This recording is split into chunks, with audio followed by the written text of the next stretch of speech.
ഇന്ന് രാവിലെ തന്നെ എനിക്ക് നല്ലൊരു പണി കിട്ടിയിട്ടോ. ടോബി കുഞ്ഞിനെ പുറത്തേക്ക് ഇറക്കിയപ്പോൾ അവൻ്റെ കയ്യിൽ നിന്ന് ഓടിപ്പോയി. പിന്നെ കുറേ അവൻ്റെ പുറകെ ഓടിയിട്ടാണ് അവനെ പിടിച്ചത്. അതൊക്കെ കഴിഞ്ഞിട്ട് അട്ടപ്പാടിക്ക് പോകേണ്ട ഒരു ആവശ്യം ഉണ്ടായിരുന്നു. അപ്പോൾ അതിന് വേണ്ടിയിട്ട് പോവുകയാണ്. ഞാനും കണ്ണനും കൂടിയാണ് പോണത്. ചുരത്തിൽ കൂടെ പോകുമ്പോൾ എത്ര വീഡിയോ എടുക്കില്ല എന്ന് കരുതിയാലും അറിയാതെ വീഡിയോ എടുത്തു പോകും. അത്രയ്ക്കും പോസിറ്റീവ് വൈബാണ് കേട്ടോ. ആ കാറ്റും മലയും മരങ്ങളും എല്ലാം കാണുമ്പോൾ അറിയാതെ നമ്മൾ വീഡിയോ എടുത്തു പോകും. പിന്നെ ഞാൻ ജ്വല്ലറിയിൽ പാർട്ട് ടൈമായിട്ട് ജോലി ചെയ്യുന്നുണ്ട് പറഞ്ഞില്ലേ. അപ്പോൾ അതിൻ്റെ ഭാഗമായിട്ട് ഒരാവശ്യത്തിന് വേണ്ടിയിട്ടാണ് കേട്ടോ അട്ടപ്പാടിക്ക് പോണത്.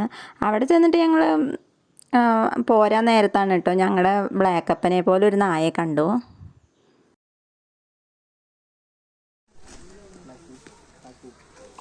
നമുക്ക് ബ്ലാക്കപ്പൻ ശരിക്കും നമ്മുടെ ബ്ലാക്കപ്പൻ തന്നെ. ഞങ്ങളുടെ ആദ്യത്തെ വീഡിയോയിലൊക്കെ കാട്ടിയിട്ടുണ്ട് ബ്ലാക്കപ്പനെ. അവൻ ഞങ്ങളുടെ വളർത്തായിരുന്നു. അപ്പോൾ അവനെ ഒരു ദിവസം എവിടേക്കാണെന്ന് അറിയില്ല ഓടിപ്പോയി. അതിനുശേഷം ഞങ്ങൾ കുറേ അന്വേഷിക്കുകയൊക്കെ ചെയ്തു, പക്ഷെ അവനെ കിട്ടിയില്ല. അപ്പോൾ ഇവനെ കണ്ടപ്പോൾ എനിക്ക് ബ്ലാക്കപ്പനെ പോലെ തോന്നി. പിന്നെ ഒരു 6 മണിയൊക്കെ ആയപ്പോഴേക്കും ഞങ്ങൾ തിരിച്ചു പോന്നു. നല്ല ഇരുട്ടായിരുന്നു ചുരത്തിൽ കൂടെ. വീട്ടിൽ വന്നിട്ട് ഇഡ്ഡലിയാണ് കേട്ടോ ഒന്ന് കഴിച്ചത്. രാവിലത്തെ മാവ് ഉണ്ടായിരുന്നു. അപ്പോൾ അതുകൊണ്ട് ഇഡ്ഡലിയും കിഴങ്ങറിയും ഉണ്ടായിരുന്നു രാവിലത്തെ. അപ്പോൾ അതൊക്കെ കഴിച്ചു. അപ്പോൾ ഇന്നത്തെ വിശേഷങ്ങൾ ഇത്രയൊക്കെ ഉള്ളൂ. വീഡിയോ ഇഷ്ടപ്പെട്ടാൽ സബ്സ്ക്രൈബ് ചെയ്യാനും ലൈക്ക് ചെയ്യാനും കമൻറ്റ് ചെയ്യാനും മടിക്കല്ലേ.